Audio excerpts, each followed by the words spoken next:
The Queen's Royal College, Parent-Teacher Association, QRC PTA, is a group of parents and teachers working together for the benefit of our school and our young men.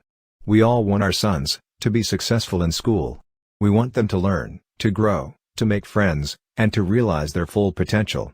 Above all else, we want them to have an experience at the college that is a lasting and memorable one, which will remain with them all their lives. This objective alone is enough for each one of you to become actively involved in your association at the college. QRC PTA. By becoming actively involved, you have great influence over 3 key areas. 1. There is power in numbers. Due to the size of our association alone, we can advocate on behalf of our young men and the educators of the school, to the government, and prospective interest groups, and public donors. This helps us meet the challenges of delivering quality, all-round education, and your help is invaluable. 2. Your involvement influences student performance. When parents get involved at school, their sons do better overall. They get better grades, have fewer disciplinary problems, and their sons have a greater sense of pride and self-worth. Also, your ideas and opinions will help improve the quality of education for all young men at the college. 3. Volunteerism teaches your sons the value of involvement. By being involved, you will be a role model to your sons. As you demonstrate leadership in making valuable changes that will affect him in a favorable way, he will see you engaging in school issues and assisting to resolve them. You will have the ability to share your concerns, ideas, and experiences with administrators, teachers, and other parents. You don't have to make the PTA a full-time job to make a difference. You can be involved occasionally in an educational or fundraising activity. Whatever you do, it's about showing your sons that you value their teachers, their school, and their education, which will teach them to value it as well. There is an opportunity for every parent to be involved. It's your PTA. It's your chance to get involved and to influence the change you want to see.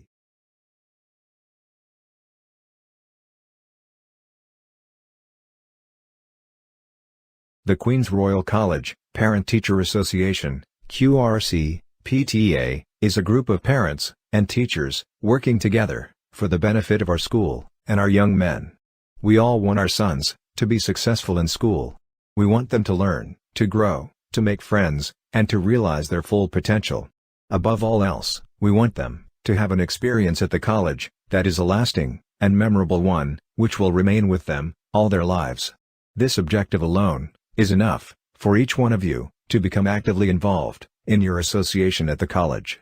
QRC PTA. By becoming actively involved, you have great influence over 3 key areas. 1. There is power in numbers. Due to the size of our association alone, we can advocate on behalf of our young men and the educators of the school, to the government, and prospective interest groups, and public donors. This helps us meet the challenges of delivering quality, all-round education, and your help is invaluable. 2. Your involvement influences student performance. When parents get involved at school, their sons do better overall.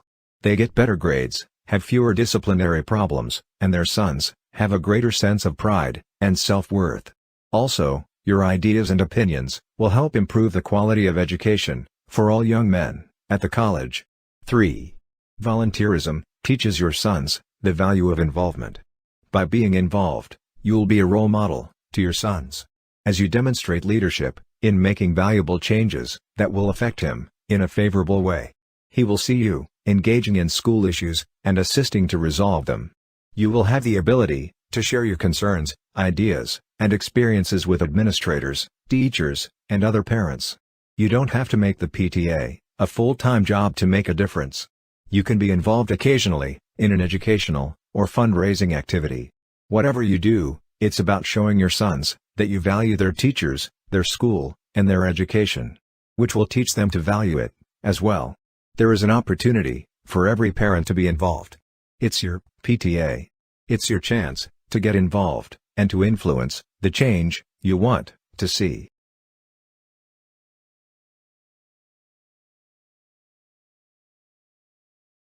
The Queen's Royal College, Parent-Teacher Association, QRC PTA is a group of parents and teachers working together for the benefit of our school and our young men.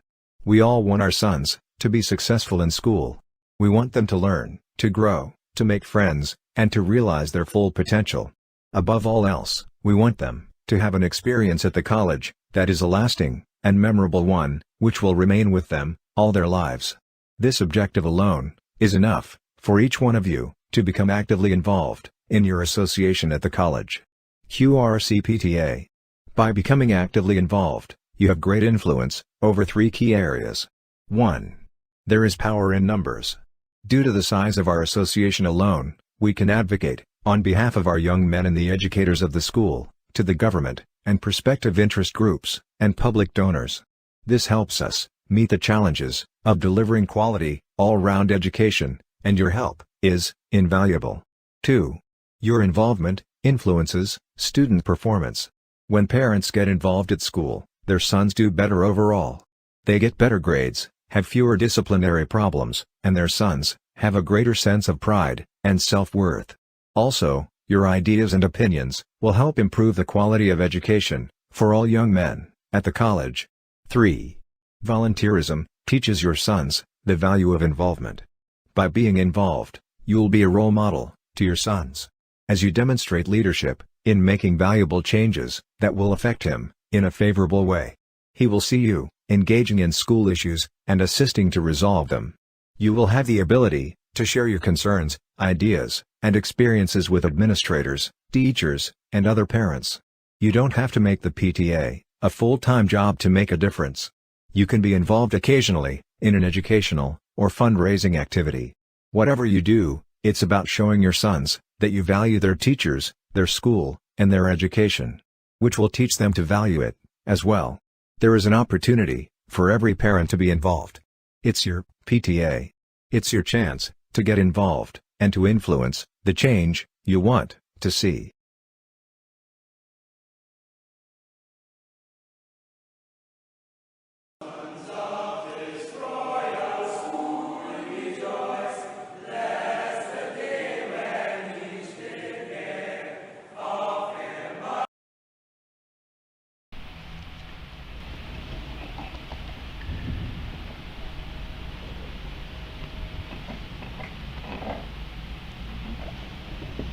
A very warm and cordial good afternoon to all.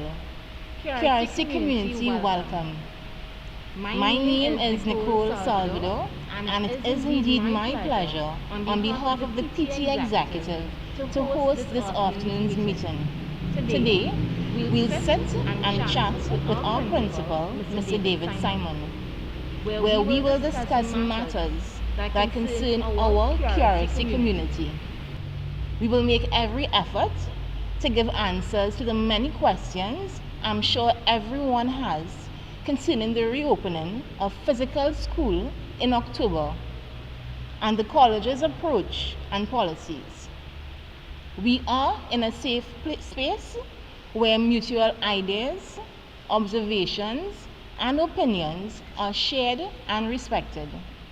We also see this space as kind, considerate, and equitable. To ensure we make efficient use of our time, I will quickly run through how this session will proceed. Some parents have submitted questions to the PTA prior to today's session. These will be addressed by the principal first. Then, we will take questions posted by parents in the live chat. Parents are asked only to post questions that the college administration is capable of addressing. Once all questions have been answered, we will then bring this session to a close. We will now commence this afternoon's session. Mr. Simon, welcome. Good afternoon and welcome to the entire Queen's Royal College community, especially, of course, to our parents of forms 4, 5, and 6, and to the young men of the upper school. As always, we appreciate your time to sit and chat. Let's start with the lighter stuff. Let's start with the dress code. Sure. Um, School is about to begin on Monday for the upper school, and the issue of dress code is very easy really to deal with. All of our school rules are applicable, and I wish to stress that as we begin school, our rules, which are clearly outlined in our rule book, and I might add on the college's website, those rules are applicable.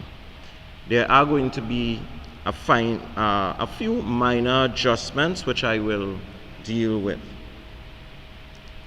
We are not going to be requiring our students to wear their dress uniforms until January, and then even then we are prepared to assess the situation and inform the parent body. So all individuals asking about whether or not they have to wear their dress uniforms when they come out, that is not required.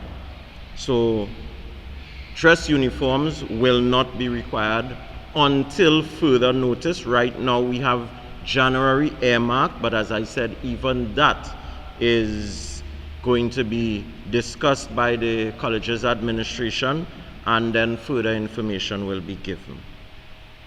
If you go online, and I urge parents to go back online and revisit all of the rules and regulations, you will recognize that the QRC mask is now part of the school's uniform. I want to repeat that. The QRC mask is now a part of the school's uniform, and therefore that answers that particular question in terms of what is supposed to be worn in terms of the mask. We understand that if there are individuals with any particular medical conditions and there are specific masks that are expected to be worn, those medical conditions must be made known to the school through a letter from the medical practitioner that is advising on the special masks that should be worn by that particular student. Failing that, the expectation is that the mask of the college, which is part of the uniform, must be worn.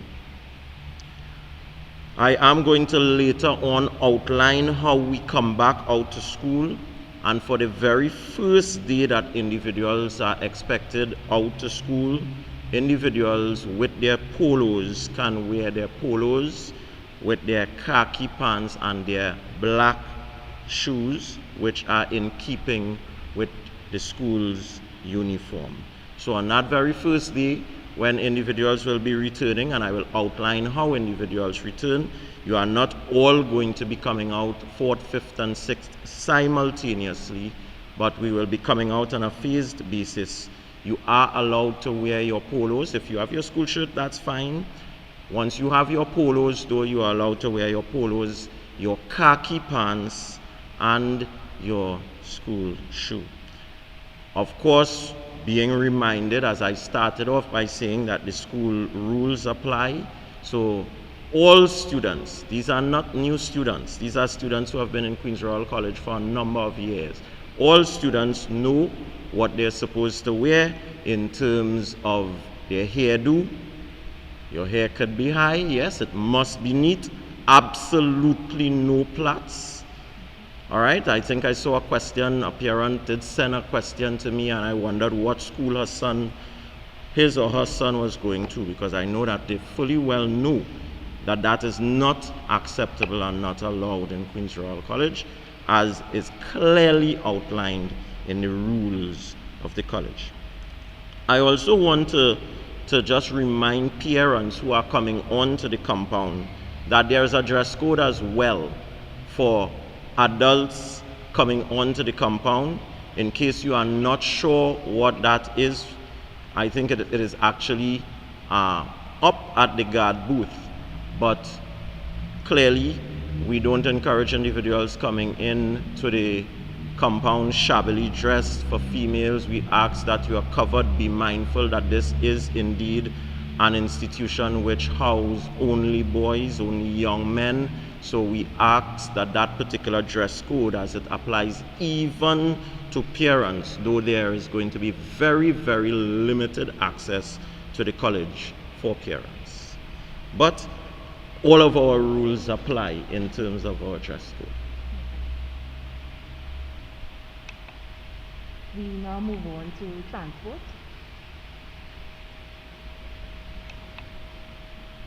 Okay.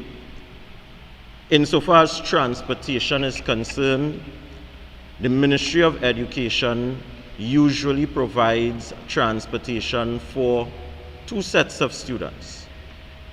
One set of students coming from as far east as San Grande to Port of Spain, and the other grouping of students from Arima to Queen's Royal College. Thus far, we have not been given any indication by the ministry as to when that particular service is going to resume. There have been discussions in terms of the resumption of this particular service, but thus far we have been given no final date where that is concerned. On the other hand, I can say that those individuals who embark on the school feeding program, that is going to resume on the 11th.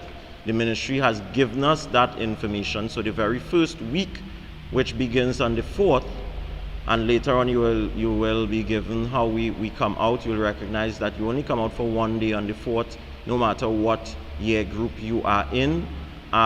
There will be no school feeding program lunches provided on that day that you are out, but from the following week, we expect that lunches will be provided as per usual. When I say lunches, that would be breakfast and lunch, as was generally provided by the Ministry of Education.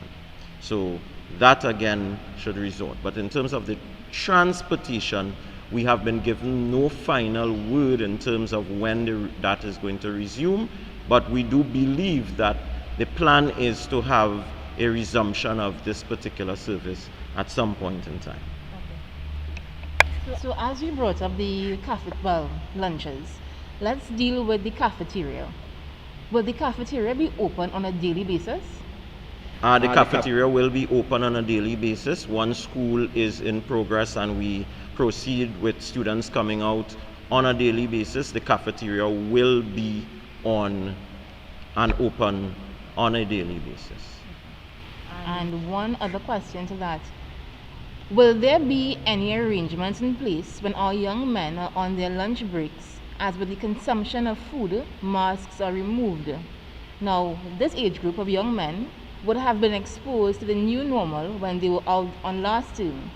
But given the evolving strains of the virus, are we going to improve on the arrangements or trust that each individual will be socially responsible? I'll deal with that later on when I come to the operations, but I think that that question has a two-part to it and both applies. But I will deal with that in far more detail when I outline how we are going to operate on a daily basis. So we would now move into the operations. Well, before I get into the operations, though, I want us to spend some time discussing the protocol and the protocol upon entry and the whole issue of vaccination and the vaccinated who will be reporting to school and what is going to happen.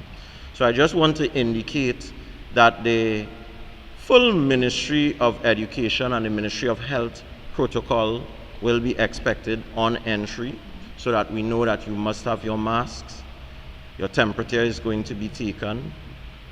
Entry is going to be denied if individuals are displaying particular symptoms. Those individuals would be asked to wait in a tent that we have and we are going to have established by the PTA, set up by the PTA over the weekend, so that is going to be available from Monday, and parents will be called to come to pick up any students who are displaying those signs. We want to remind parents that if your sons, parents and guardians, if your sons or wards are displaying these symptoms, they ought not to be sent to school. as per the protocol that is in place for our country and all countries in the world. We are going to inform students in terms of their class arrangements. However, when these young men come, they are going to go through those regular protocols. What is different is that every single student presenting himself at the gate must have their vaccination card. Again, I want to repeat that. I want to stress that. This is where there is something that is different. Every single student that presents himself on that very first day that they are going to be coming must have their vaccination card, which will be presented at the gate. There are going to be several individuals there. Now, they must walk with the physical card. However, a Google form is going to be done by the school and shared with the PTA and also sent out to students on their individual qrc.edu email address. That form is going to allow the students to upload their vaccination card so that we are going to have it as part of the school's record. However, to gain entry on that first day, they must walk with it physically. I want to stress that. It has nothing to do with whether the card has been uploaded, etc. They must walk with the card physically for the thorough examination of the card. The reason for this is that we must be able to verify that everybody coming onto the compound, every student coming onto the compound is fully vaccinated. And fully vaccinated represents, for this particular cause, all individuals who have been vaccinated after the date of the vaccination, 2 weeks after that date of vaccination, then is when you will be considered fully vaccinated. 2 weeks. I saw that one person had asked a question that if their son was a day short, if the child is a day short or 2 days short, then that does not fulfill the 2 weeks, right? That is clearly outlined, and we have been advised that we must follow this strictly by the Ministry of Health and by the Ministry of Education.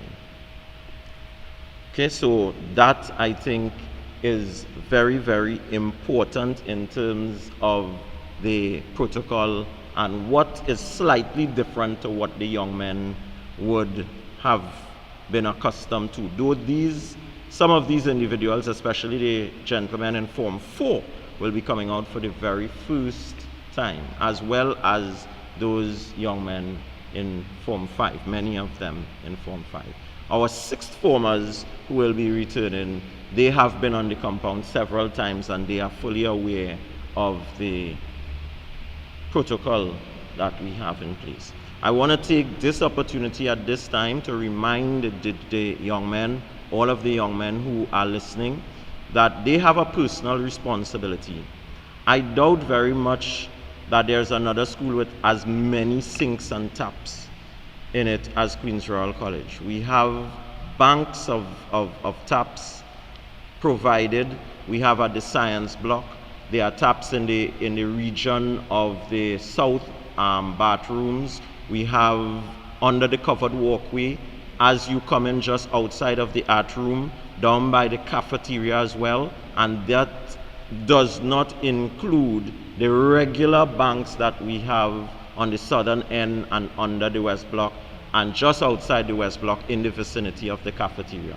Those additional banks are additional taps that I spoke about. All are outfitted with soap, and we are urging the young men as well to be aware of this, to practice proper hygiene, and to follow the protocol that is clearly outlined to ensure that they remain safe and everyone that they come into contact with, even when they leave school to return home.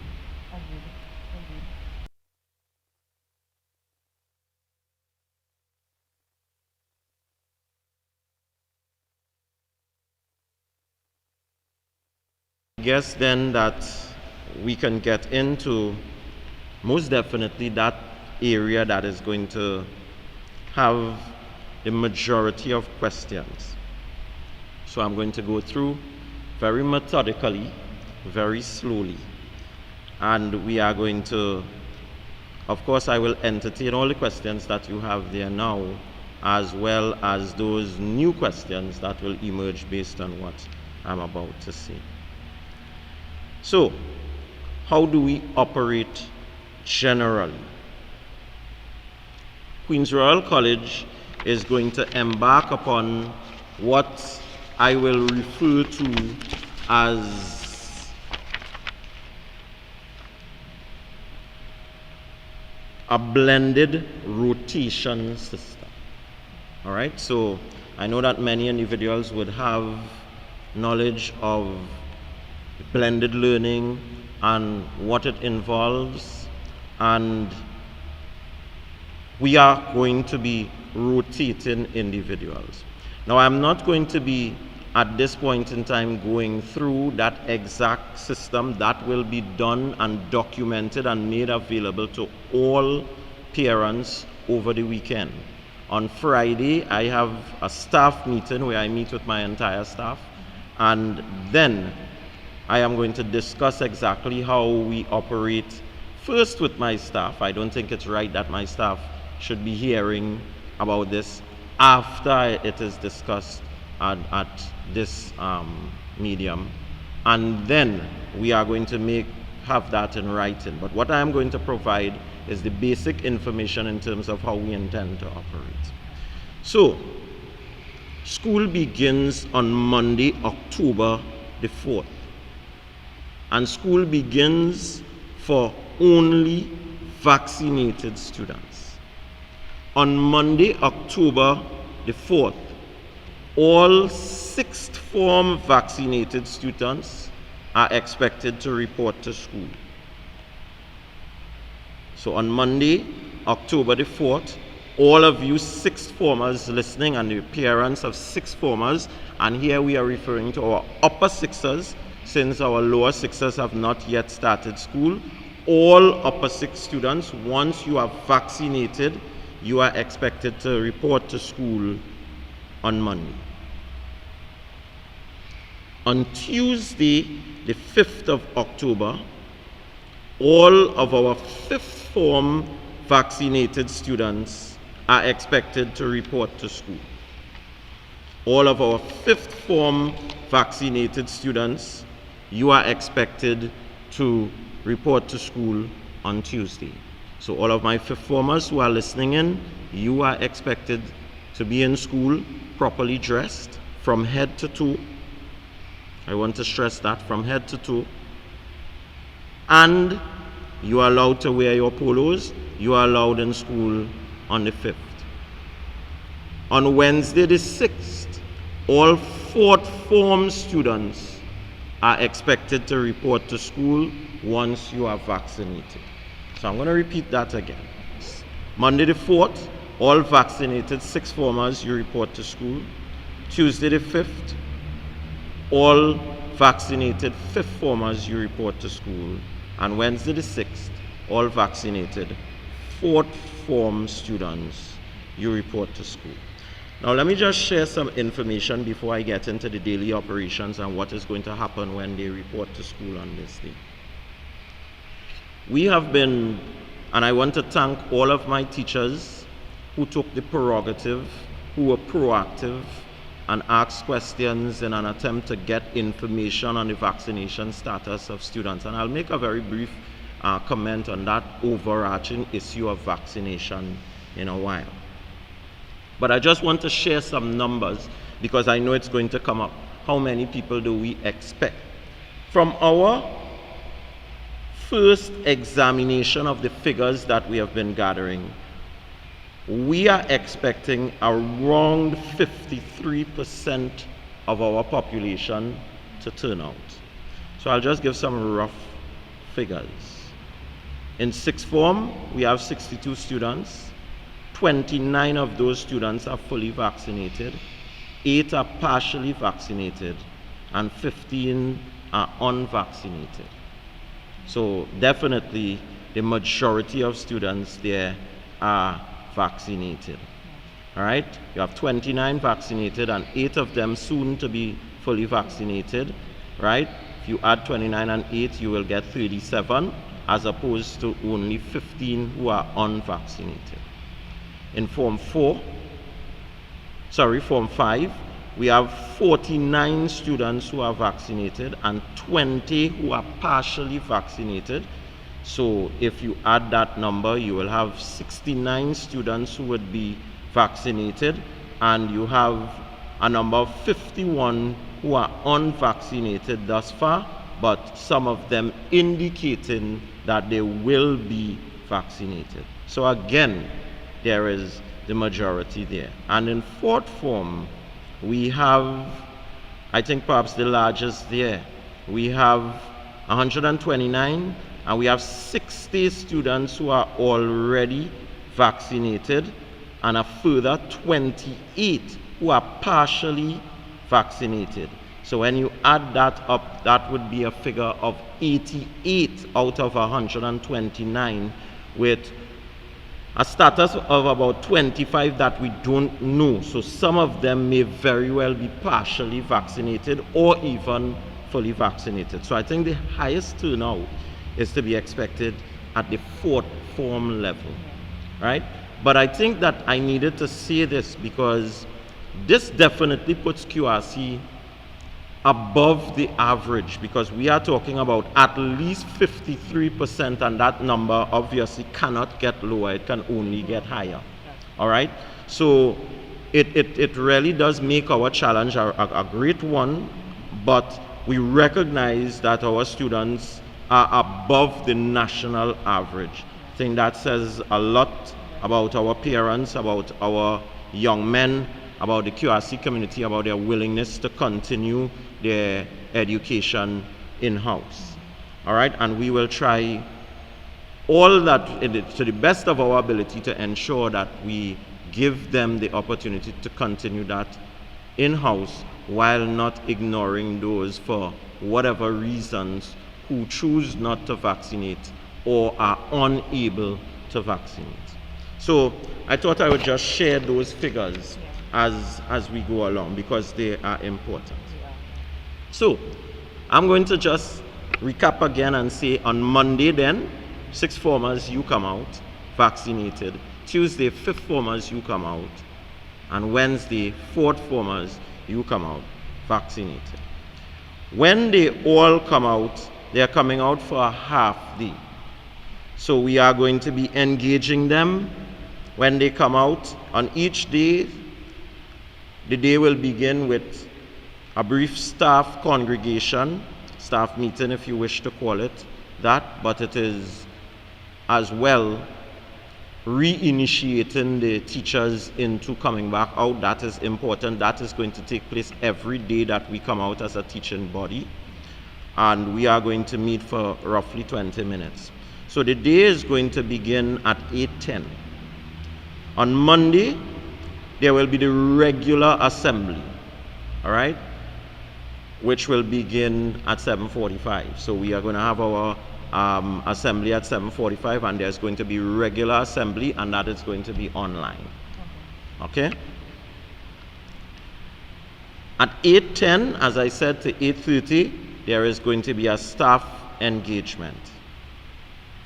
At 8:45 to 9:10, the principal will engage with the students who are in physical classes.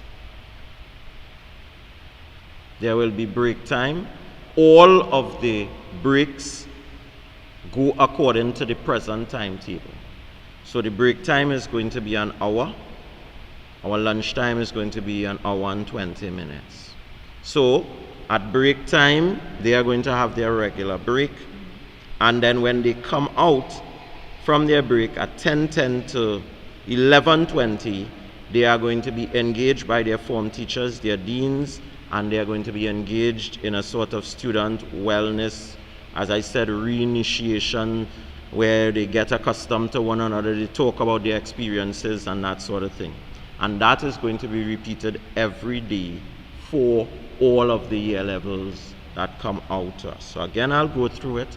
As I said, I know it's a lot. that we are going through, right?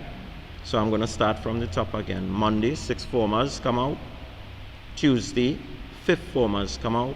Wednesday, fourth formers come out. We will be engaging all of the different year levels for a half day only. From 8:10 to 8:30, there's going to be a staff engagement. From 8:45 to 9:10, there is going to be a principal engagement of the students that are out with us. From 10:10 to 11:20 a.m., form teachers, deans, and the students, they engage in their session, and we dismiss at 11:25, asking parents to come to pick up at that time. Who will be traveling, they will be traveling at that time. A couple of things that I want to point out. We are indeed in a pandemic, so we want to urge parents to pay particular attention to dismissal times. Whereas long ago, when we had regular school will be dismissed at 2 o'clock, and there would be gentlemen at Queen's Royal College at 7:30, still waiting on parents to pick them up. That is not going to be tolerated or allowed. Parents need to be mindful that it is in the best interest of the young men to vacate the premises as early as possible and to make their way out of Port of Spain as early as possible to avoid coming in contact with the large gatherings which you will find in Port of Spain after the dismissal of regular work at 4 p.m. So I want to stress that as well. What happens to all of the students who are not in-house? On those days for the different year levels, asynchronous work will be set. So on Monday, all of the sixth formers who are at home will be responding to asynchronous work. What we will be doing is trying to engage all of the teachers, etc., who will be back out and those students. They themselves are not going to be engaging in any class work, as you would have recognized from what I clearly outlined. Those who are home, work will be set and they can engage in their private study. So, or on each days, so on Monday, the sixth formers, they are going to engage in that. Now on Monday, fifth formers and fourth formers will have regular classes as usual, because that doesn't apply to them. On Tuesday, right, that will just be the fifth form, so sixth form and fourth form, they would have their regular classes as usual online, which I will come to a little later on. So I would pause just a while for that to sink in, and if it's a lot, it's a lot. So maybe I will just go with one other section here, and then I'll take any questions that to clarify anything, right? So when these individuals come out Monday, Tuesday, and Wednesday, I'm saying it again, Monday, sixth form, Tuesday, fifth form, Wednesday, fourth form. They will come out like this. On Thursday and Friday, nobody is going to be reporting to school. On Thursday and Friday, the entire school is going to revert to online classes, including the teachers. So everybody is then going back to online classes. Let me explain why this is being done. Obviously, right now, we don't have an idea of who is coming out, the numbers, and that sort of thing.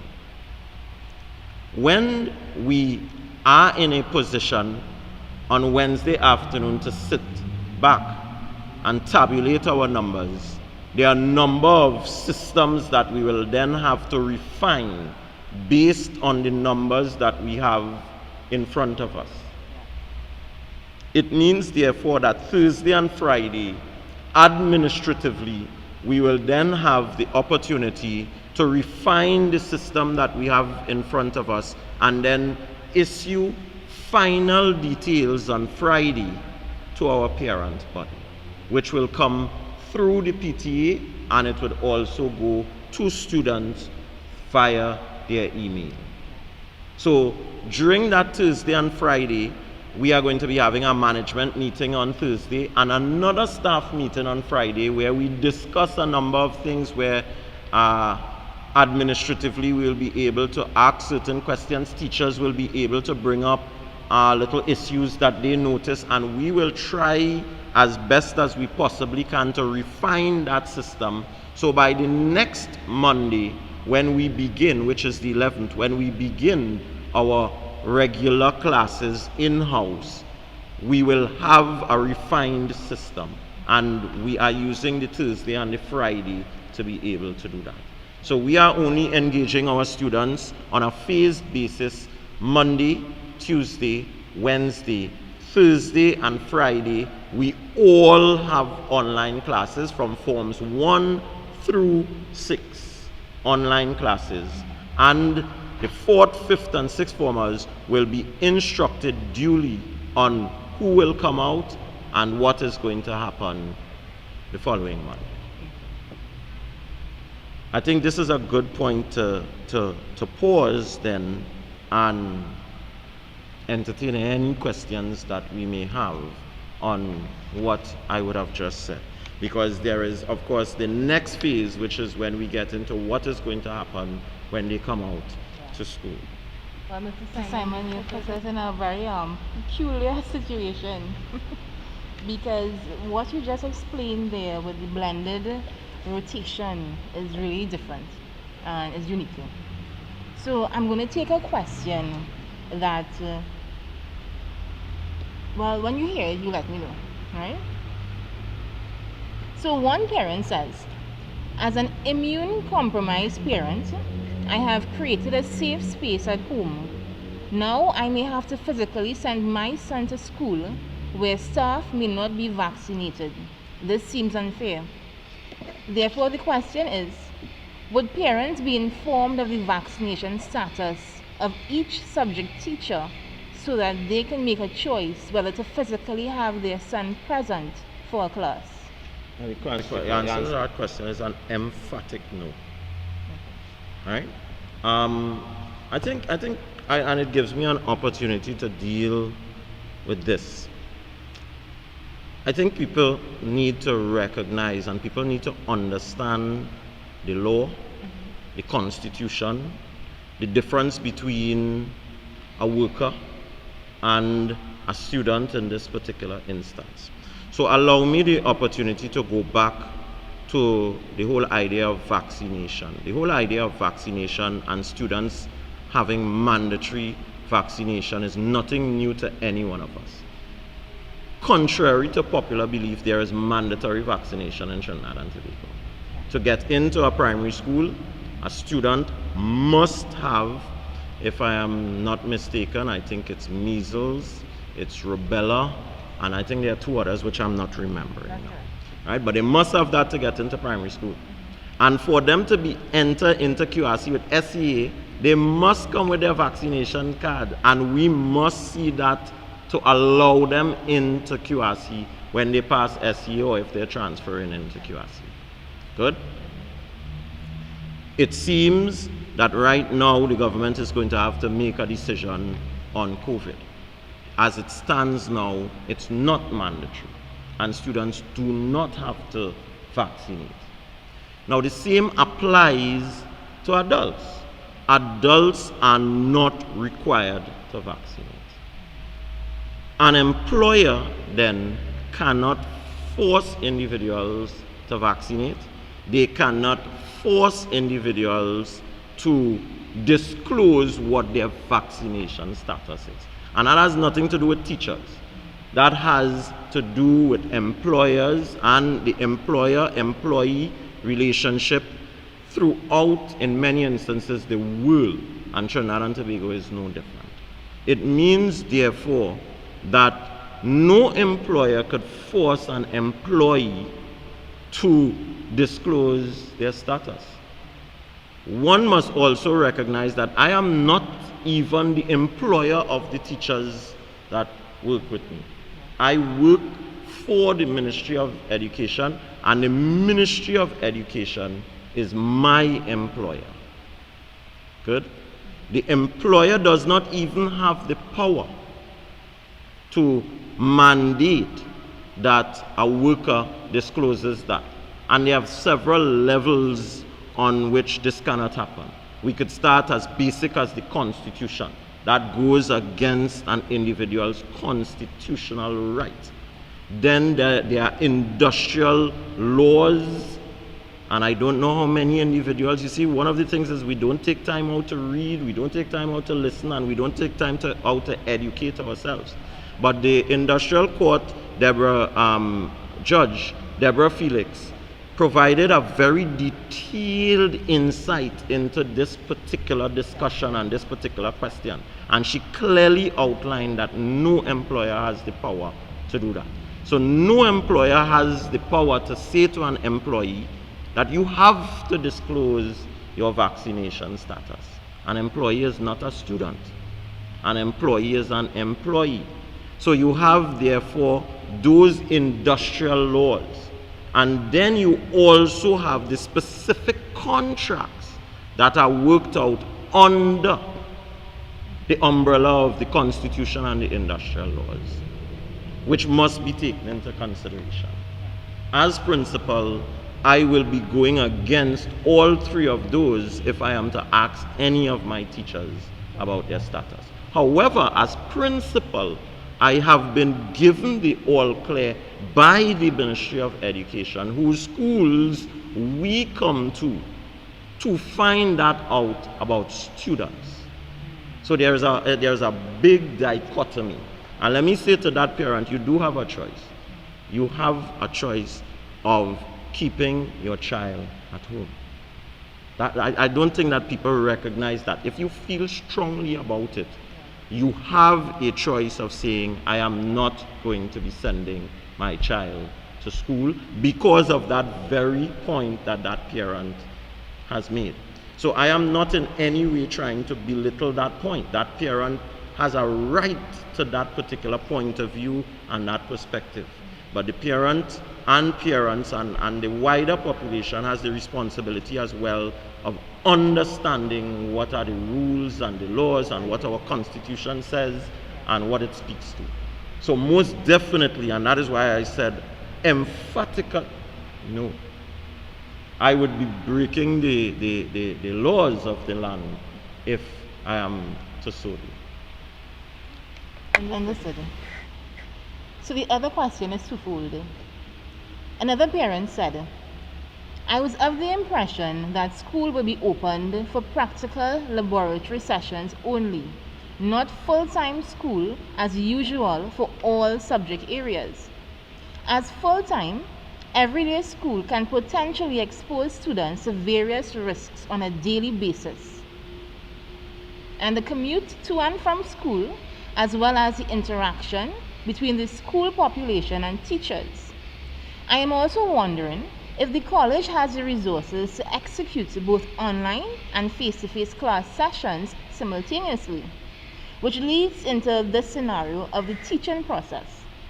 While vaccinated students are physically at school, but the unvaccinated students have virtual school online at the same time.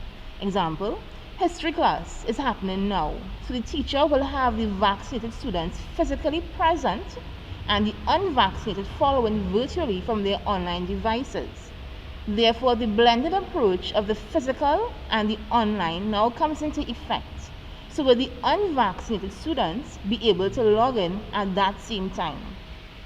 Okay, so I'm going to deal with that later on, as I said, because my next step will be to get into how we operate. But I want to answer the first part of the question because the parent is under the wrong impression, right? That part where the parent is indicating that they were under the impression that schools will be open for only laboratory work. That's the wrong impression because that is not what schools have been open for. Schools are now fully open, the 4th, 5th and 6th form. It may involve laboratory work. And there may be schools who may choose only to do laboratory work because of their particular situation. Now, the guidelines for the reopening of school is something that I would urge every individual to read. All parents, even the students, you need to read that document cover to cover. All right? Because it clearly states in that document that that is not the case. Now, you may have a school that may decide to open and they only have the capacity to do labs, physical labs, etc. Or they may decide this is what we want to start with because we were so badly behind in our labs.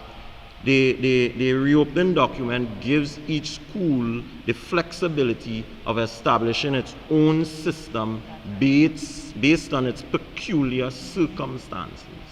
All right?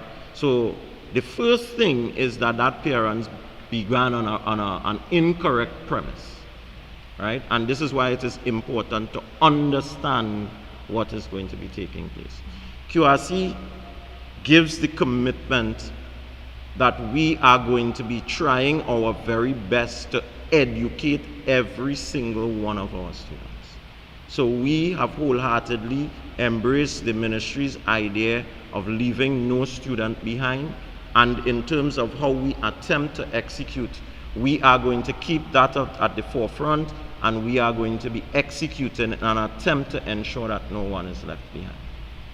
So therefore, the issues that she raised later on have been dealt with and will be explained in terms of exactly how we are going to operate. All right? But as I said, the full workings of that will be documented, will be written, and will be made available to all parents on Friday. Well, that is the only 2 questions and statements we have on that topic, so I will hand it back over to you. Okay. Exactly how we are going to operate. Now, one other thing that I want as people take a breath and then take in the additional information. Students are not going to be all fully vaccinated simultaneously. They are not going to be all fully vaccinated at the same time. So on Monday, for our 6th formers, we are going to have some who have to stay home because they are waiting in a couple days' time to be fully vaccinated. The same is going to apply to 5th form and 4th form. So these are the students that I'm speaking to now. All students who subsequently attain fully vaccinated status after school has started, once they are fully vaccinated, they must present themselves at the college and come with their vaccination card. Once that is the case, we will then engage them, the administration, the deans, etc., and then they will be given further instructions as to when school is going to begin for them. So let me repeat that. Those individuals who come Monday, Tuesday, or Wednesday would still have some days to go before they're vaccinated. Once they attain their fully vaccinated status, which is, I'm reminding them, 2 weeks after they have gotten the 2nd dose in many instances, or the 2nd dose, because they will be taking the Pfizer vaccine, most of them. 2 weeks after that, they can then come to school. They don't have to, they could be on any form. They come to school. That coming to school would be an administrative engagement where we are going to check their vaccination status. We are then going to check all of their information and then inform them into which section they fall and when they will be expected to come out to school. Okay. Is that clear? Yeah, that's clear.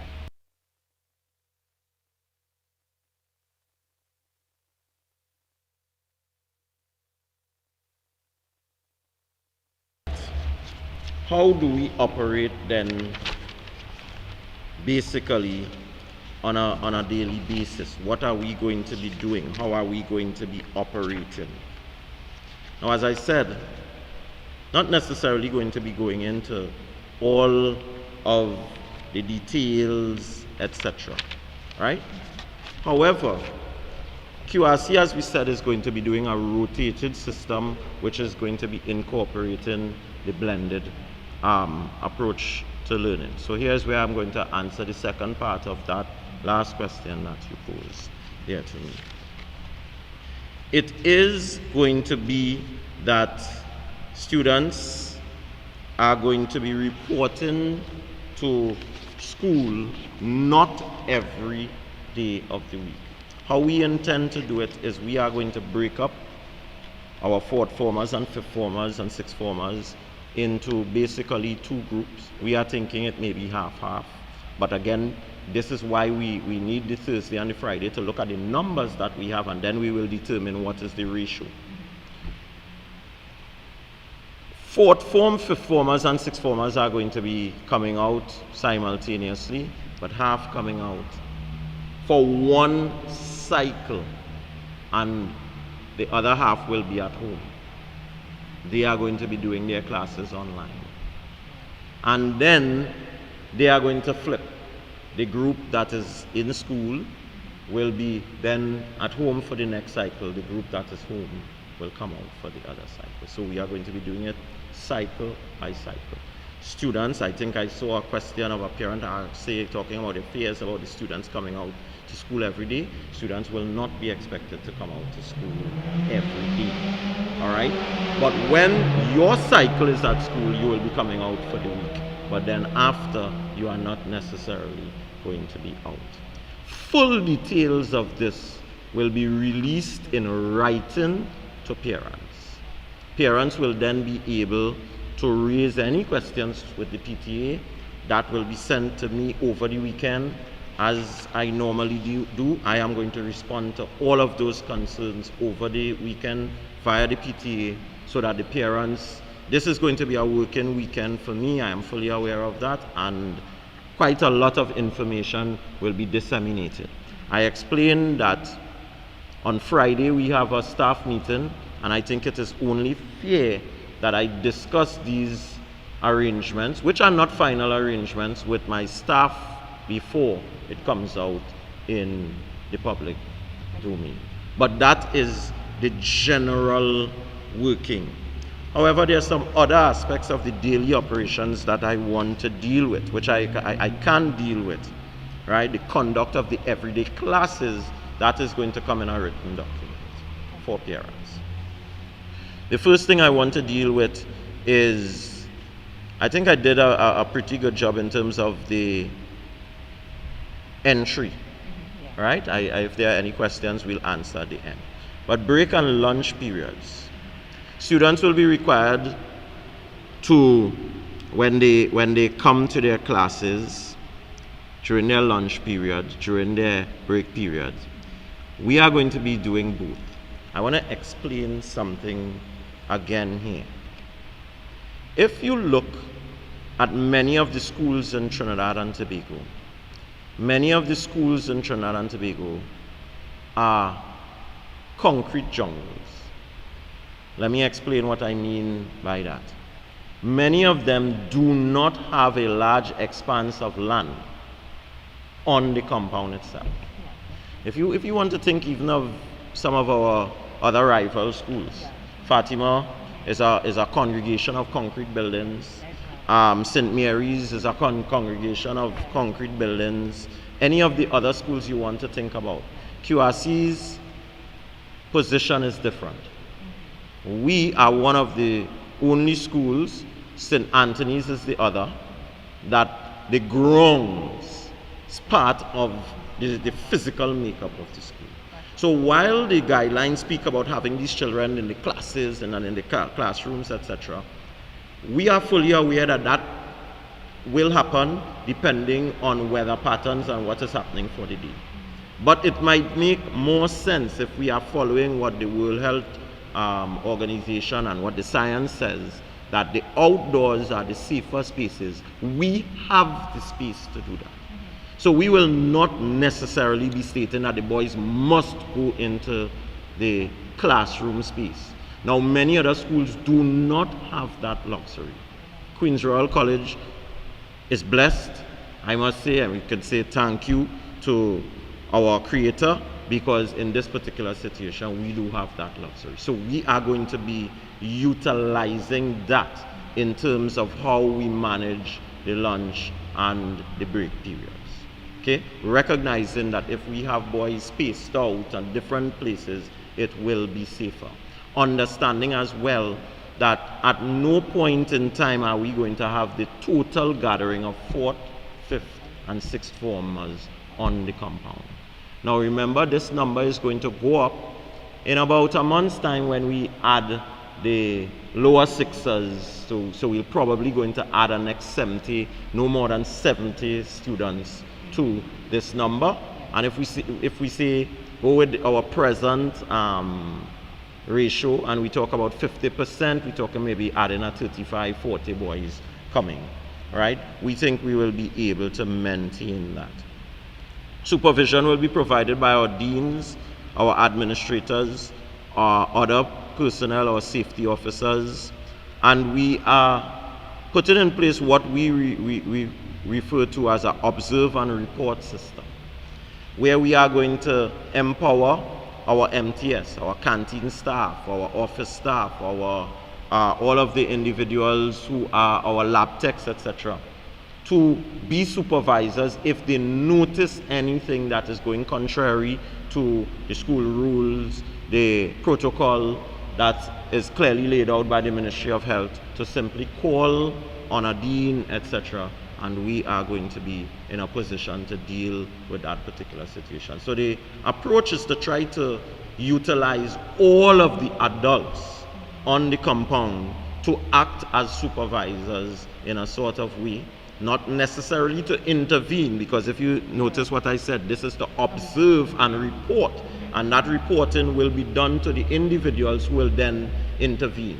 It is not the college's expectation that a member of the MTS janitorial staff is going to be intervening in any situation.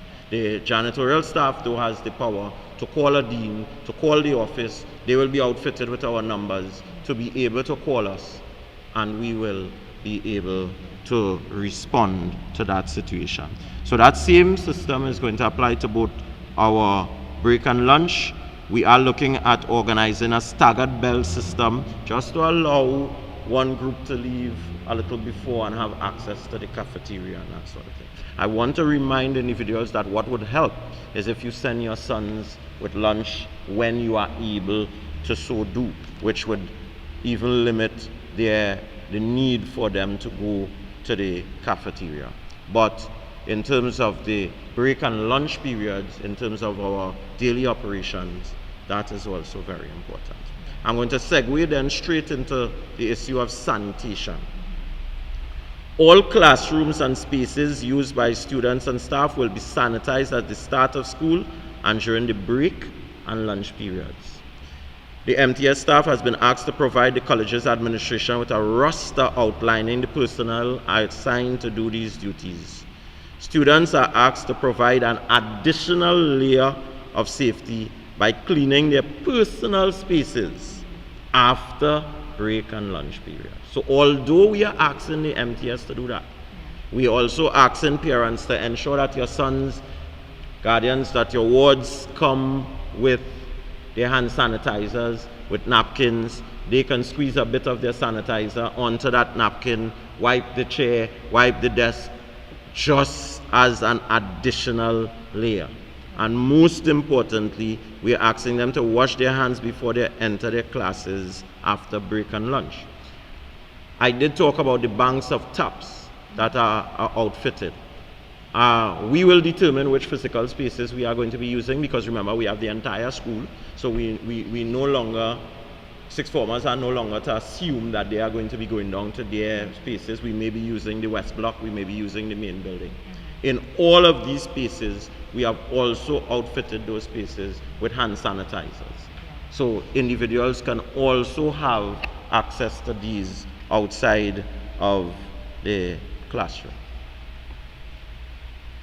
Okay, and I think that will speak to, again, all of the arrangements in terms of the lunch periods, in terms of sanitation, right? I did explain that in terms of the operations, it's going to be based on the splitting of classes physically to appropriate class size, which will be done by the school's administration, and having teachers with the assistance of substitute teachers.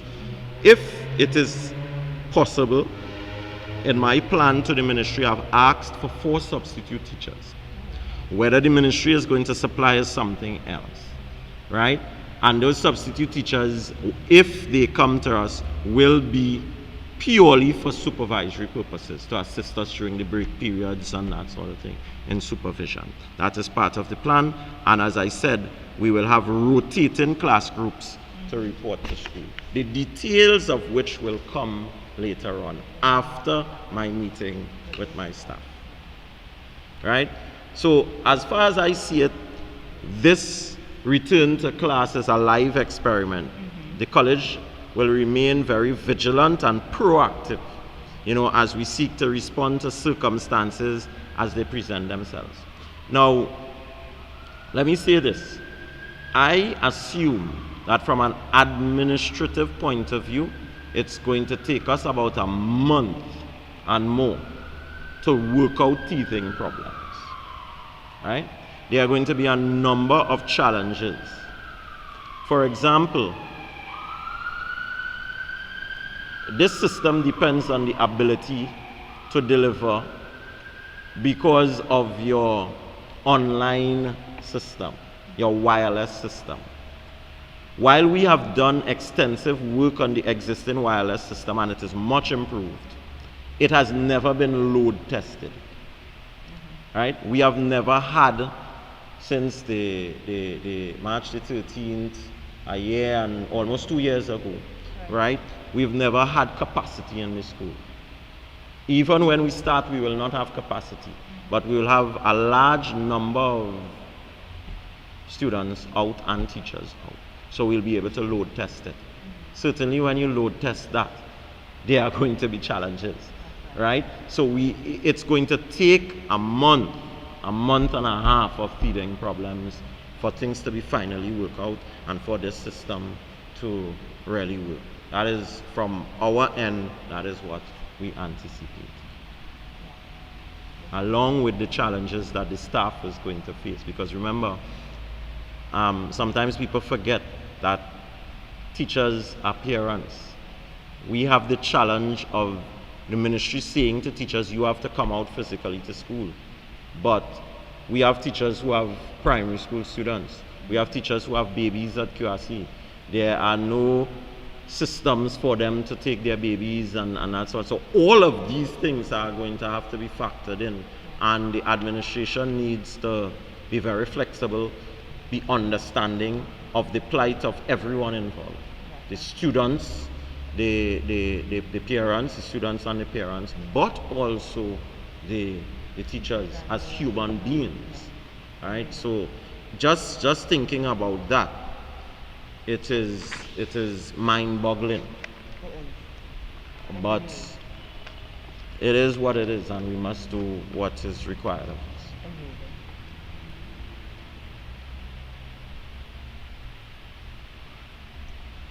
Once again, we're in a peculiar situation. Well, I know that they are going to. I know that this is where the bulk of the questions will come. So, yes.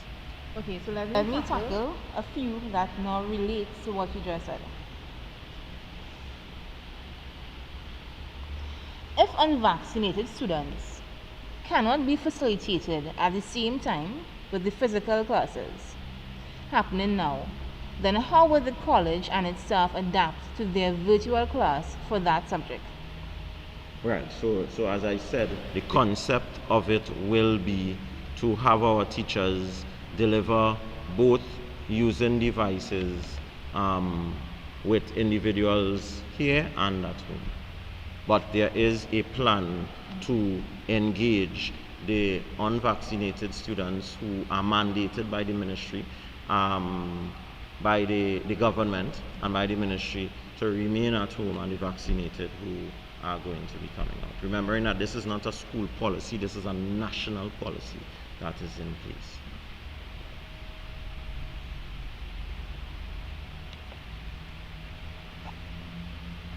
I hope you don't mind if I drink some water.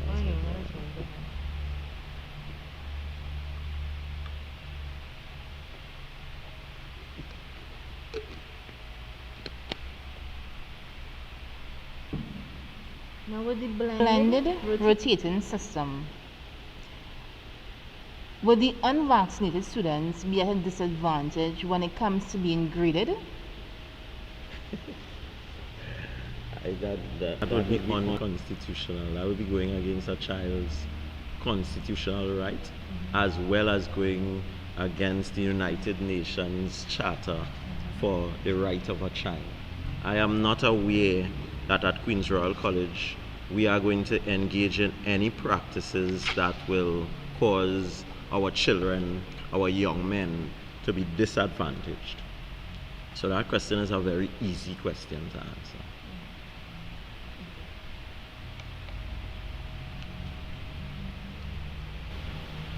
Okay, so vaccinated students of forms 4, 5, and 6 have a choice between virtual or face-to-face classes. Now, I stand to be corrected, but the MOE's guidelines state that if you are vaccinated and not physically at school, you'll be marked as absent. But if you are virtually present for the subject, you'll be marked as present. Therefore, can the student continue virtually, or can they enjoy both worlds? Come out some days on the designated day in their group for labs or required work, or will it affect their punctuality at roll call? Do they have that option? Well, I find that question very interesting because they have the best of both worlds when we were in regular school. They had the choice of coming to school and in some instances not coming to school, and coming to school on time and not coming to school on time.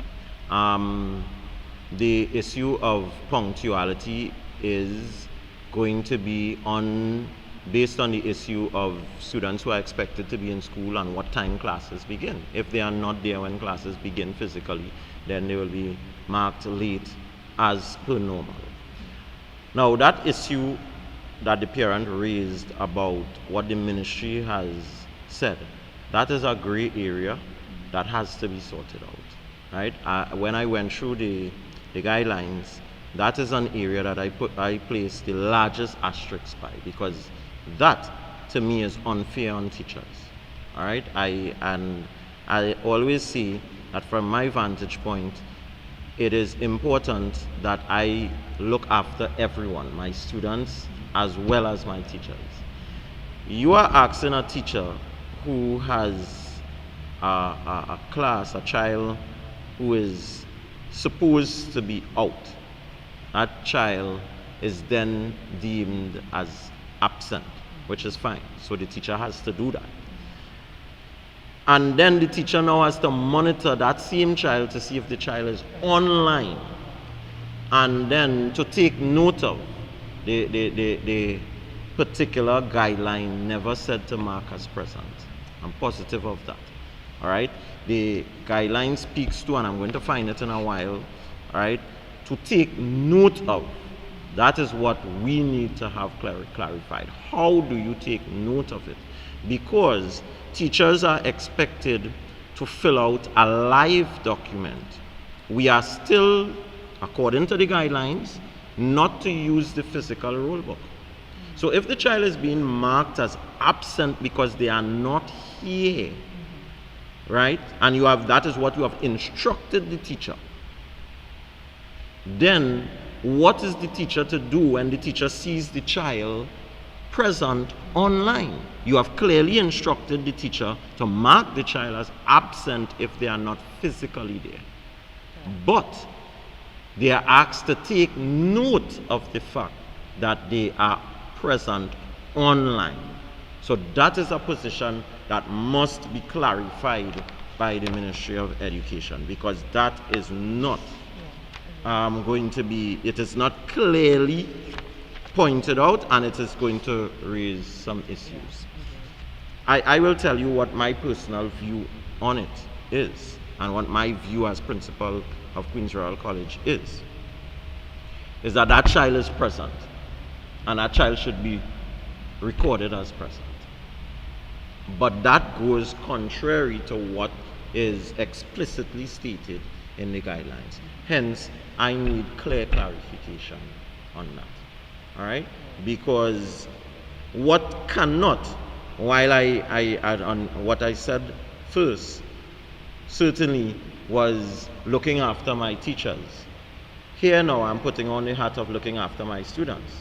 If the student is engaged in the class, then that student ought not to be recorded as absent, because these things are going to have a profound impact when you come for your student record to be sent to universities and that sort of thing. So I am going to be one, certainly, that will be raising this issue with the school supervisor and other principals as we look at the documents to clarify some of the gray points. But that is a definite gray point, and I don't think that it does justice to either group. It is unfair on the teachers' part, and it is also unfair on the students' part, if it is to be recorded as absent. And I think that I listened to the minister speak today, and she clearly pointed out that the guidelines, as we go along, people will point out these little flaws, and it's going to be dealt with. I am positive that this is a particular flaw that will be corrected by the Ministry of Education, but it needs to be. Agree and understood. Question here. For CSEC or KEEP, written exams and oral languages such as Spanish and French, if the student is unvaccinated and their physical appearance is required on the compound, how would they participate or do the exam?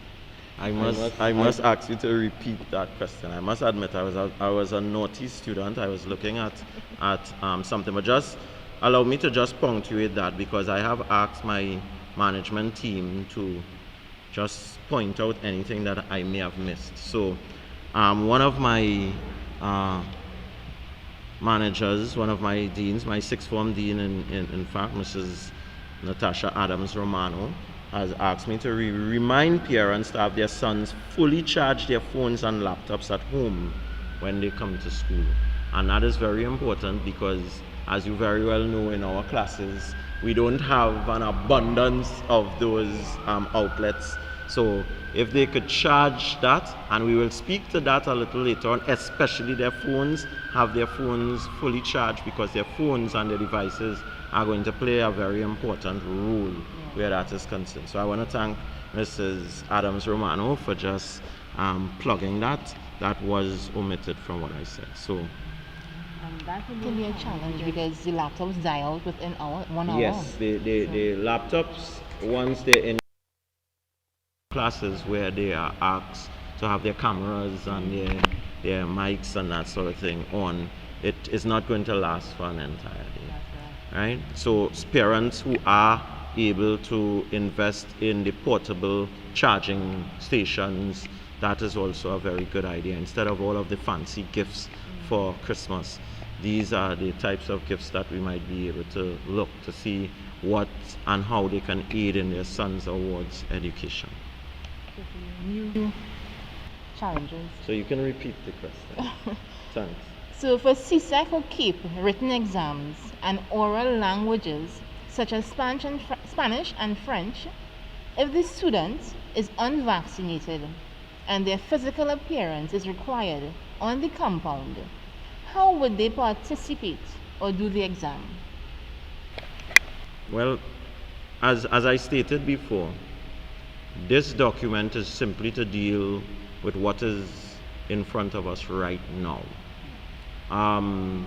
The unvaccinated, there is definitely going to be improved documentation, or I presume more complete documentation on how we are going to proceed. So the issues of unvaccinated will be dealt with at a later date by the Ministry of Education. I am not in a position to answer that question because I am not the one to draw policies, but the Ministry of Education will deal with that.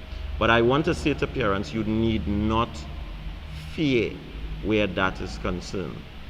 The Ministry of Education must put systems in place to deal with the unvaccinated in terms of their examinations, etc. Now the precedent has already been set, so you know that the ministry will do it. The ministry did not only have vaccinated students do exams or certain things. So they are going to deal with the unvaccinated. And remember, there was a time when we had no vaccines. We ran exams during that time, so nobody was vaccinated. We dealt with the unvaccinated. So we have experience in dealing with the unvaccinated, and schools will be expected to engage their unvaccinated students. At Queen's Royal College, we already have discussed that, myself and my vice principal. We have an idea, we have a plan, but we cannot do anything where that is concerned until the ministry gives us a superstructure within which we can work, and then we are going to speak to how we can do that. What are your views on students who have medical reasons for not taking the vaccine?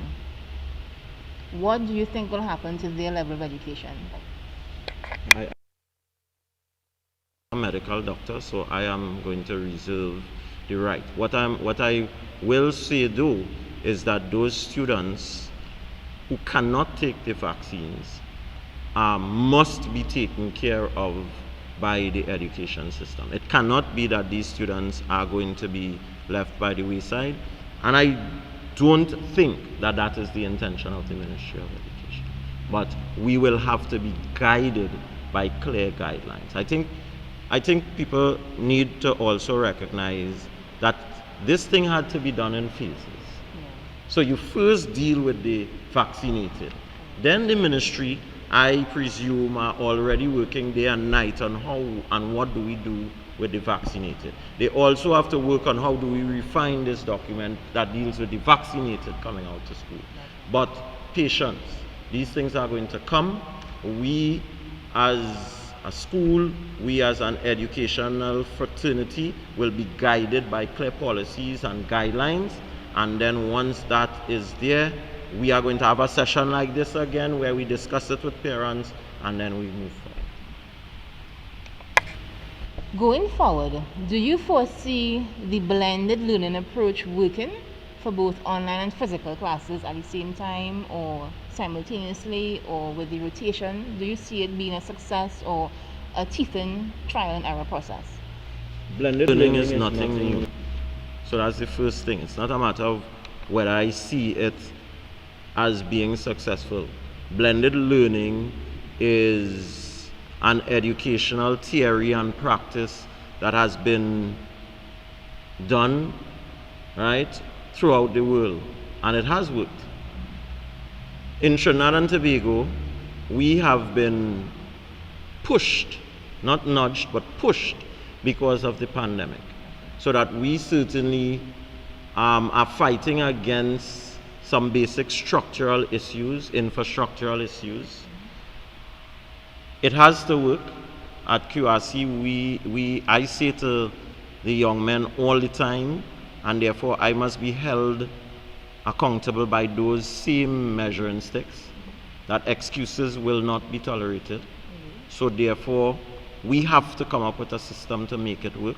We understand the challenges, and this is why, if this is what we plan and it is not working, then we will break down this entire system and then do something else.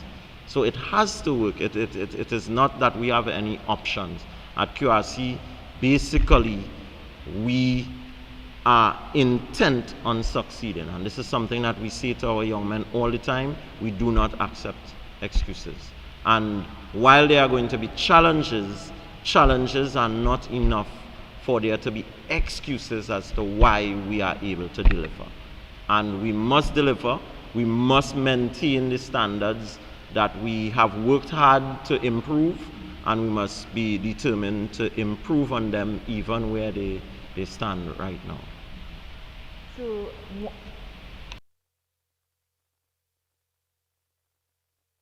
but it's a little bit lighter.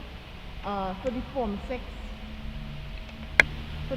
Form 6 intake, for CSEC results, Form 5 into Form 6, what is the pre-selection and actual process like? With pre-approvals, is there a shortlist? Upon receipt of CSEC results, when will we know if our sons have been approved? Okay, so when CSEC results come out, all students are going to be asked to apply online. So there is an online application process. Our entire process is going to be done online. So they are going to apply online. We are going to go through that application process. The application process is going to be according to the particular things that we have in place right now, which our fifth formers will know. So I'm not going to answer that. The parents can ask their sons as to what are they required to have as their passes to get into their sixth form. All of our deans, our Dean of Studies team, we engage our students in our registration process in terms of what you are going to need to get into sixth form. I will say though that at QRC, 1s and 2s in your subjects are what will get you into sixth form. That being said, you apply online. We go through that strict process where we choose the successful candidates, and the names will then be posted online. You check online to see if you were successful or not, and then if you were successful, then the second phase of your education at Queen's Royal College begins. That we are looking to see if we will be able to achieve in no less than 2 weeks.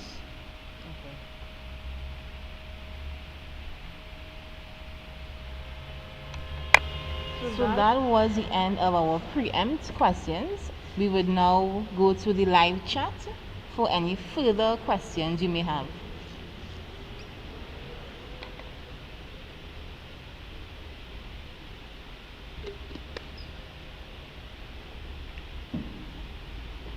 We have a question here. Would there be arrangements for unvaccinated students who have practicals for their SBA, for example, CXC? If they what? Would there be arrangements for unvaccinated students who have practicals for their SBA, for example, Well, I can CXC? answer that question, that we have to await the ministry's guidelines. Right now, no unvaccinated students are allowed onto the compound. So we will then, as I said, I think that the ministry has every plan of working now on what happens with the unvaccinated for their SBAs, etc. But we have to await clear guidelines coming from the ministry. So right now, they will not be allowed because that goes contrary to the guidelines established by the ministry. Do we have any further questions from the live chat? Let me just add, just Cisco Sign is just reminding me that I need to just tell them if they have the power packs, they can walk with those power packs as well. So thank you, Fiona Go Sign. Those students who are coming out, if they do have the power packs to support their devices, to walk with those power packs. So we just wait about 5 minutes again for any more live questions you may have.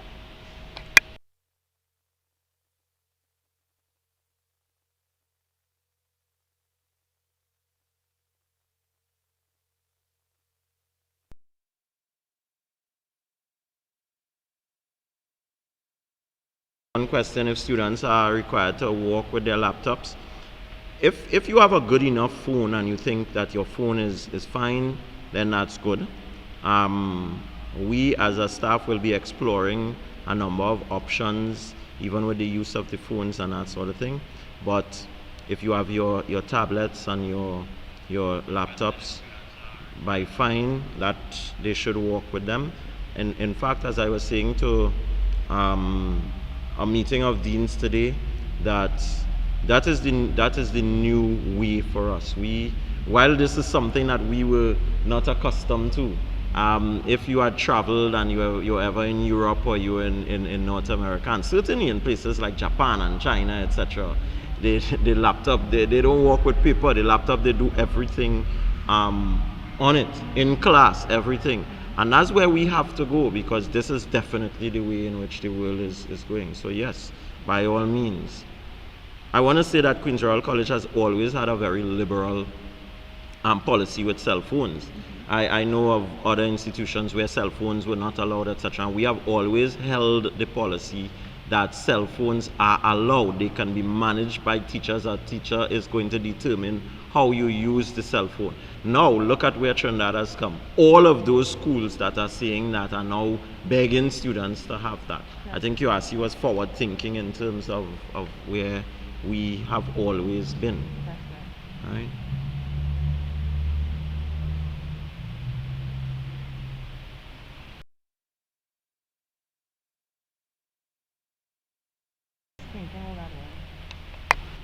Okay, so Mr. Simon, a question on the live chat regarding the cycle of the timetable. Would it be the same 8 days or 6 days? Yeah, a very good question. Though thought we might have picked up on that, but that parent is quite correct to ask that question, because the lunch, I was talking about the breaks, and the breaks remain the same. So the timetable remains the same. And let me explain that. Now, that is something, when we met and we discussed, that is something that I was insistent on. The timetable remains the same primarily for those individuals who are at home. You see, because the child at school, the teacher is there, and there is going to be that level of engagement which can allow movement away from staring at the device, etc. The child at home doesn't have that option, and staring at the device for that long, etc., they will need the necessary breaks for the recovery. So it was extremely challenging. I would say that this is the most challenging part of us trying to operate, because what it means is that we have very long breaks in school that we have to then supervise the students, which increases the risk of contact and that sort of thing. So that is the downside. But as I said, when we sat to discuss and to come up with the systems, we tried looking at how it's going to benefit everyone. And while the system is never going to be foolproof, the system has many areas that holes could be punched through. As I pointed out, the success of the system is going to depend on the robust nature of our wireless system. So many different things, but there was an attempt to take care of everyone in the matrix. So we are open for any further questions. Another question: if vaccinated students can remain online, but this was addressed also, so yes. Okay, so as we await there, I just want to make a plug. I'm really thanking my management team again, Mrs. Romano, that I must remind students that their devices, the personal safety of the devices, depend on them. Right? When you bring your devices to school, you must walk with your devices. You must keep your devices on you at all times. Your devices now, it's going to be a storehouse of energy and information, right? Because all of your data, all of your SBAs, all of your notes, etc., may very well be there. So you have an added responsibility. QRC boys, I don't know, they are very spoiled, right? They have grown accustomed to coming and leaving their laptops outside the general office, because that's where the principal and the vice principal are there till late, and they expect it's going to be safe there and that sort of thing. People have to remember that they are responsible for their own devices. All right?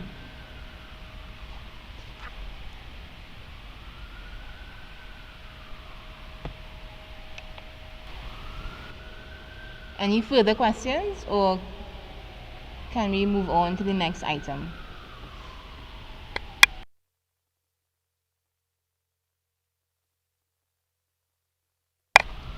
So, Mr. Simon, what would you say knowing that there will be vaccinated students, teachers, and staff during school hours on the compound?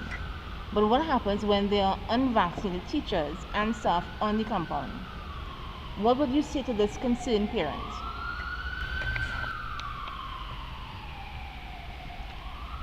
I would say that they have to trust that the protocol in place is going to try as best as possible to keep their sons and themselves safe. But I also want to say two things. What happens to that parent when they walk into a pharmacy? When they go into the grocery, they are sure that everyone that they are coming into contact in the grocery is vaccinated. When you come into contact with people in the pharmacy and the grocery, you're coming into contact with unvaccinated and vaccinated people. So we have to be real and we have to be realistic. So that's the first thing. And then the second thing I want to say is I want them to look at the rest of the world. The rest of the world is living life. Right? I was looking at a game on television and there were 30,000 people in a stadium with a game playing with not one single individual wearing a mask. So the world is not stopping for Trinidad and Tobago, and it is not stopping for QRC boys, and it's not stopping for QRC parents. So just one more question. In terms of social distancing, where we would have the two groups coming out to classes, how many students will be seated in a classroom? It depends, because as I said, that is why we haven't released those things, because at this point we do not know. Remember, for exams, when it was 6 feet, we were able to seat between 12 to 15 young men in a classroom with 6 feet head to head. Now the distance is 3 feet, so we'll be able to seat upwards of 20 students in one classroom, going with the 3 feet head to head. But it depends on what the divisions are going to be for who is going to be coming out when. All right? So the idea is that we still want to be cautious and to sort of divide that is going to allow numbers in a classroom that will allow the boys and the teachers to feel safe. Okay. Mr. Simon, we would like to thank you for your responses, your approach, your clarity. It has been a very interesting, unique, blended, rotating, put together initiative, because it has to be documented and go through with your stuff. So we thank you for allowing us this opportunity to sit and chat with you on it.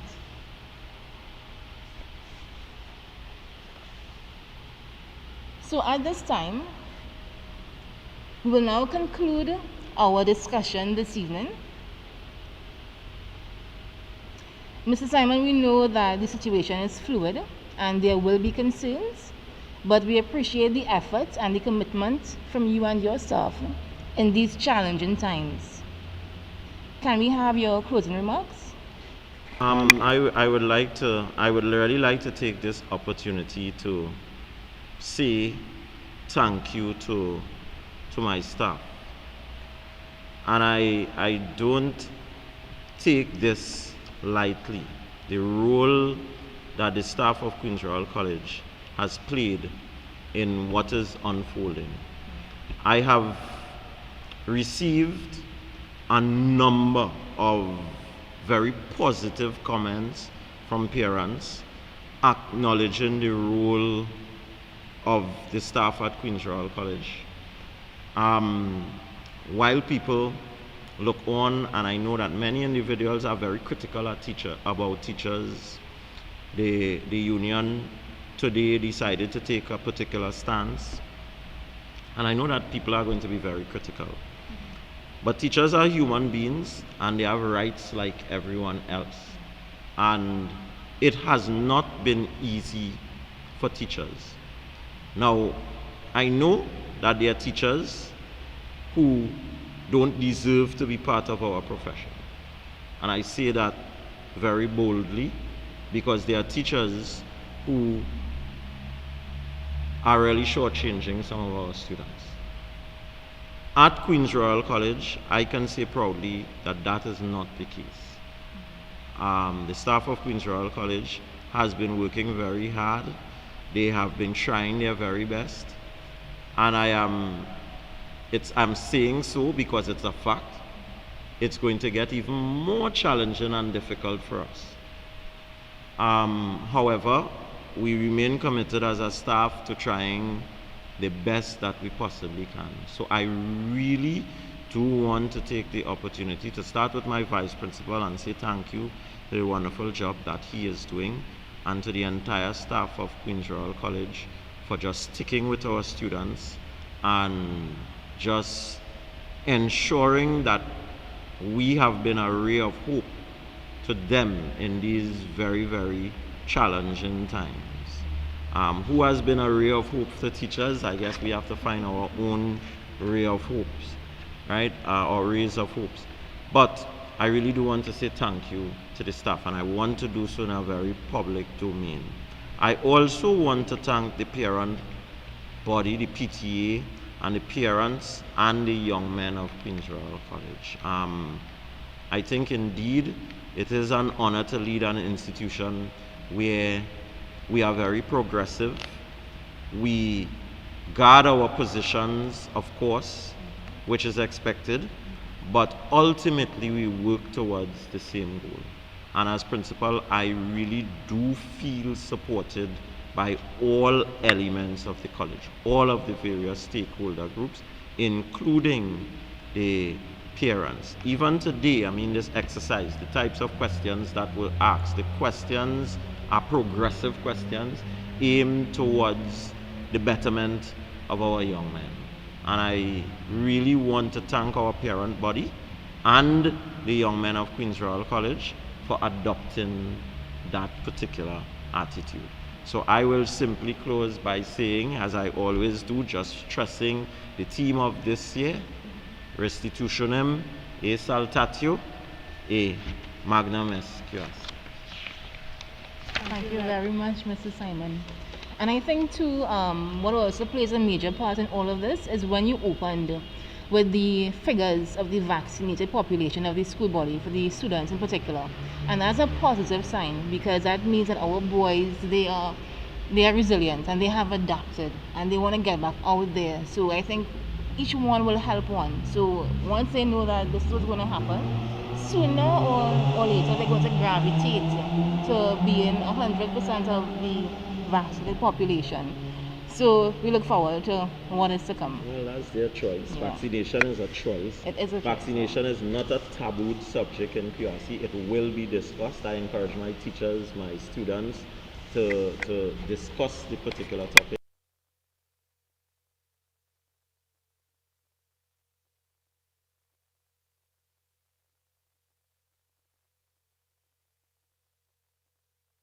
To express their position, as does those who decide that they wish not to disclose their status, whether they're vaccinated or unvaccinated. And in QRC, the ultimate goal is to allow a voice for all. And teachers are the ones expected to lead these discussions at Queen's Royal College. This is not something that everybody is going to agree on, but I don't know anything that you find total agreement. But certainly from my leadership perspective and where I sit, it is what I will encourage in QRC. Open and respectful discussions on all topics. QRC young men must be versed and they must distinguish themselves wherever they end up in the world. just one announcement. The PTA is appealing for your assistance. We would like to assist families within our QRC body that are in need. By donating a food voucher or making a financial contribution towards our food voucher drive will greatly assist. We are all our brother's keeper, and you may have, but someone else may not have. So please give generously. The voucher drive will be reposted through our core groups for ease of reference.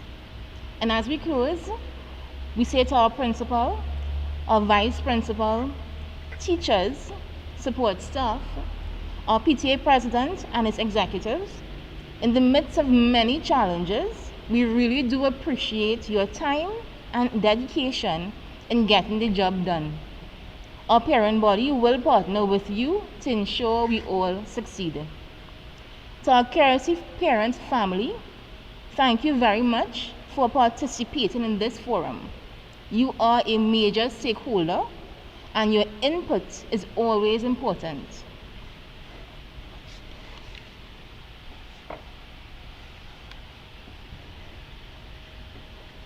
This live session is also being recorded and can be viewed by the parent body at a later date, a later time.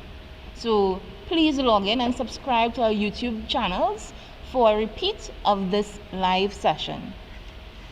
On behalf of the PTA executives, I do hope that we were able to answer as much questions as possible to alleviate some of your fears and concerns. We await further guidelines from the Ministry of Education and the Ministry of Health as we progress. Remember, things are not normal, so we ask for your patience, your commitment, as we seek to regain some level of normalcy in this academic term. Any further information or clarity needed, please feel free to contact the college, your dean, or your core group member, and we will seek to have your concerns addressed. Thank you again, and remember, whether vaccinated or not vaccinated, you are not exempted from the COVID-19 virus, so please remember to wash your hands, watch your distance, and wear your mask. Do have an enjoyable evening, everyone.